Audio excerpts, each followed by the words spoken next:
25 March 1971 operation big bird. 1971 সালের 25 March কাল রাতের অপারেশন সার্চলাইটে বঙ্গবন্ধুর কোড নেম ছিল বিগ বার্ড। সেই রাতে বঙ্গবন্ধুকে গ্রেপ্তারের অভিযানকে বলা হয় অপারেশন বিগ বার্ড। বঙ্গবন্ধুর গ্রেফতার নিয়ে অনেক প্রোপাগান্ডা প্রচলিত আছে। এর একটি হল 25 মার্চ রাতে চাইলেই বঙ্গবন্ধু আত্মগোপন করতে পারতেন, কিন্তু তিনি কাপুরুষের মতো আত্মসমর্পণ করেছেন। বিপ্লবে সরাসরি নেতৃত্ব না দিয়ে কিভাবে ধরা দিতে পারলেন? বঙ্গবন্ধুর মুখ থেকেই এসেছিল এর উত্তর।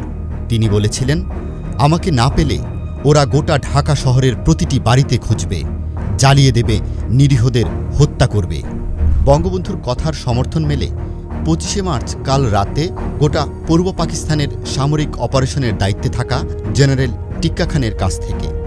1976 সালে এক সাক্ষাৎকারে টিক্কা খান বলেছিলেন, I knew very well that leaders of his status would never go away leaving behind his countrymen.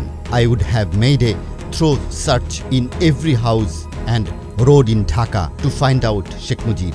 I had no intention to arrest leaders like Tajuddin and others. That is why they could leave Dhaka so easily. In case we failed to arrest Sheikh Mujib on that very night, my force would have inflicted a mortal blow at each home in Dhaka and elsewhere in Bangladesh. We probably would have killed crores of Bangladeshis in revenge on that night alone. তার মানে তাকে কেন্দ্র করে নির্বিচারে গণহত্যা ঠেকাতেই নিজের জীবনের উপর ঝুঁকি নিয়েছিলেন বঙ্গবন্ধু। বাংলাদেশ স্বাধীনের পর গ্রেফতার অভিযান নিয়ে নিউ ইয়র্ক টাইমসের দিল্লি ব্যুরোর প্রধান সিডনি শ্যানবার্গকে এক সাক্ষাৎকার দেন বঙ্গবন্ধু।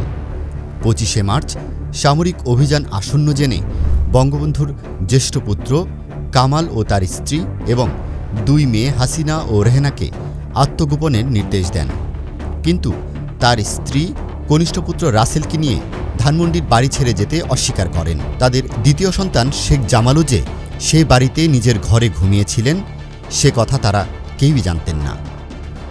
রাত 10টা নাগাদ শেখ মুজিব জেনে যান যে পাকিস্তানি সেনারা নাগরিক কেন্দ্রসমূহ আক্রমণের লক্ষ্যে অবস্থান গ্রহণ করেছেন।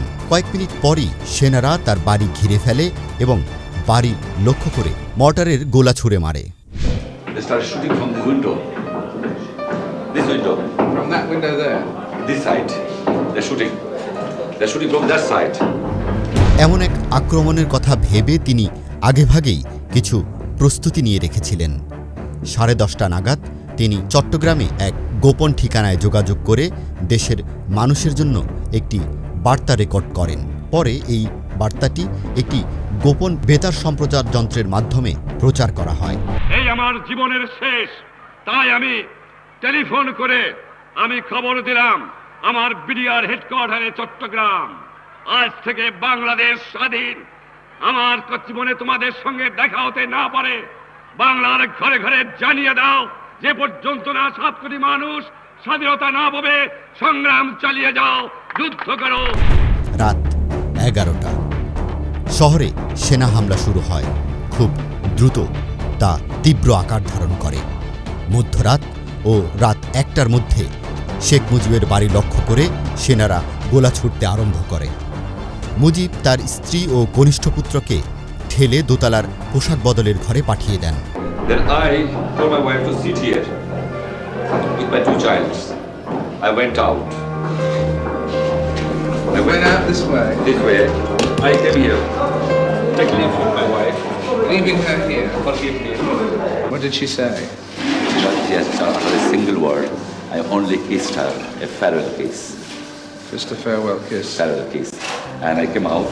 Yes. They're shooting from that window. The door was open. অল্প কিছুক্ষণের মধ্যেই পাকিস্তানি সেনারা তার বাসায় ঢুকে পড়ে। একজন দ্বার রক্ষী তাদের ঢুকতে দিতে অস্বীকার করলে তারা তাকে হত্যা করে। মুজিব পোশাক ঘরের দরজা খুলে বাইরে এসে সেনাদের মুখোমুখি হয়ে জিজ্ঞেস করলেন, গুলি থামাও, গোলাগুলি করছো কেন? আমাকে যদি গুলি করতে চাও তো করো গুলি, আমি তোমাদের সামনে আছি, কিন্তু আমার দেশের মানুষের উপর, আমার ছেলে মেয়েদের উপর গুলি ছুটছ কেন? I opened it. You opened it. I came out. And why you people stop shooting? I said, stop shooting, I am here. Why you are shooting?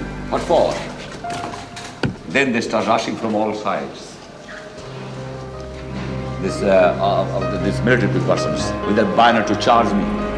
The one accidentally, one officer was here. He caught hold of me like this. Don't kill him, he said. Just one officer stopped them. I stopped them. They stand. Then they took me, dragged me from here, and starting blowing me from the back on my hips. And from their guns back, they started pushing me here and there. The officers caught me, but still they started pushing and dragged me down. Don't drag me. I said, come on. I said, wait. Going down, I said, wait. Allow me to bring my pipe and tobacco, or you bring my pipe and tobacco to my wife. I require my pipe. Then it came again off. I saw my wife is standing here with my two children. Nobody's there. And they brought the pipe for me and small cloths and something, a small suitcase. আরেক পশলা গোলাগুলির পর একজন major তার সেনা সদস্যদের থামার নির্দেশ দেন। তিনি শেখ মুজিবকে জানান তাকে গ্রেফতার করা হচ্ছে। অতঃপর মুজিবের অনুরোধে তাকে বিদায় নেওয়ার জন্য কয়েক মুহূর্ত সময় দেওয়া হয়। পরিবারের প্রতিটি সদস্যকে চুম্বন করে বলেন, শোনো, ওরা আমাকে মেরে ফেলতে পারে, তোমাদের সঙ্গে আমার হয়তো আর দেখা হবে না, কিন্তু মনে রেখো, আমার দেশের মানুষ মুক্ত হবে, আমার আত্মা তা দেখে শান্তি পাবে। I went away. This is my last. But I was seeing the fire from all sides, burning everywhere, shooting of the machine gun and mortars all over Dhaka. And They took me from here. My boys are fighting also in every time. And as you left 32 Danmandi, did you think you would ever see it again? I never forgot it. I thought this is the last. এরপর বঙ্গবন্ধুকে নিয়ে প্রথমে জাতীয় সংসদ ভবনে, অতঃপর 14 division officers মেসে নিয়ে বন্দি করে রাখা হয়। পরদিন সেখান থেকে তাকে আদমজি ক্যান্টনমেন্টের স্কুলের 4 তলায় স্থানান্তর করা হয়। কয়েকদিন পর বঙ্গবন্ধুকে বাংলাদেশ থেকে পাকিস্তানের করাচিতে নেওয়া হয়। Because I love my people and my people love me.